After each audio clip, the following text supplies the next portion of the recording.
In the high-octane world of Formula One, McLaren's CEO, Zak Brown, has fired a scathing salvo at his peers, accusing them of blatant favoritism towards certain drivers and demanding a shakeup in the power dynamics within the sport. Brown's bold critique raises pertinent questions about the exclusivity of F1 and its potential impact on the sport's standards. Could this exclusivity deter newcomers like Andretti from entering the fray? Or could it, in fact, pave the way for fresh blood? Team bosses, often seen as the linchpins of their respective teams and the sport at large, wield considerable power. Some, like Toto Wolff, who owns a 33% stake in Mercedes F1, have even invested heavily in the manufacturers they lead. Brown, however, contends that this power is often misused, with team bosses pushing for rule changes that serve their team's interests rather than the sport as a whole. Brown's argument is underscored by a comparison he draws between the penalty points accrued by Lando Norris and Pierre last year.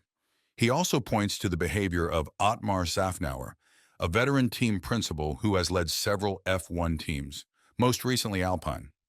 According to Brown, the narrative around penalty points and race bans has shifted dramatically, with bias playing a significant role.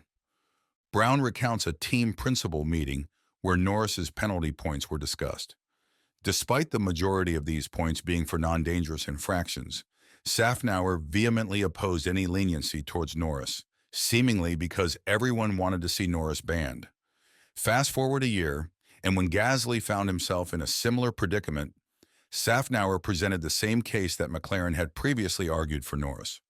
Brown found this flip-flopping not only embarrassing, but also indicative of the unhealthy power dynamics within the sport. Beyond racing, team principals have a significant say in the car's behavior, and have even lobbied the FIA to soften rules to address issues like porpoising. This was evident when Red Bull alone managed to navigate the regulations successfully, prompting the FIA to introduce new rules to level the playing field. Brown argues that such moves, driven by self-interest, can harm the rest of the grid and calls for a change in this trend sooner rather than later. Brown's critique extends to the team principal's influence on regulations, policies, and track preferences. He suggests that the teams need to relinquish some of their authority and allow F1 and the FIA to regulate the sport more fairly. This would entail a shift from the current voting system to a simpler 50% majority rule. Brown believes that this change would help prevent conflicts of interest and give more power back to Formula One and the FIA. As the sport continues to evolve, it remains to be seen whether the rest of the team principals will agree with Brown's views. With only 10 teams in this elite sport, finding common ground on issues related to the sport is crucial. However, the situation is clear. Team principals are keen to maximize their current positions, and if a newcomer like Andretti enters the scene, it could stir the pot even further. This serves as a stark illustration of how team principals can unite against initiatives that don't align with their interests.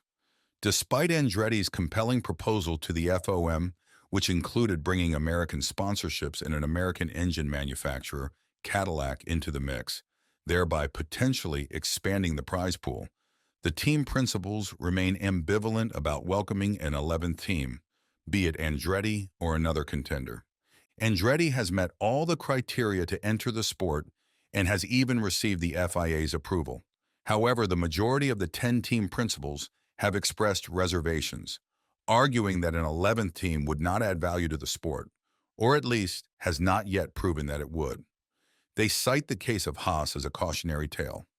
But if one were to examine the American team's current standing, it's clear that a team can undergo a revolution. From being the last team on the grid, Haas has managed to compete in the midfield thanks to a change in leadership and direction with Io Komatsu, while maintaining the same business model. This situation underscores the significant challenges that team principals will face in the upcoming period, particularly with the 2026 regulations on the horizon. There have already been requests from team principals like Christian Horner to change aspects of the car engines. However, others, like Toto Wolff, insist that it's too late for such changes. This is yet another instance where team principals wield considerable power in shaping the sport, whether it's advocating for changes that could alter the sport's narrative in that era or preventing such changes from happening. With all this in mind, what are your thoughts on Zach Brown's comments about the power of team principles? More importantly, do you believe there's a scenario where these influential figures won't be able to exert as much influence on the sport, despite the significant roles they play within their teams? We'd love to hear your thoughts on this.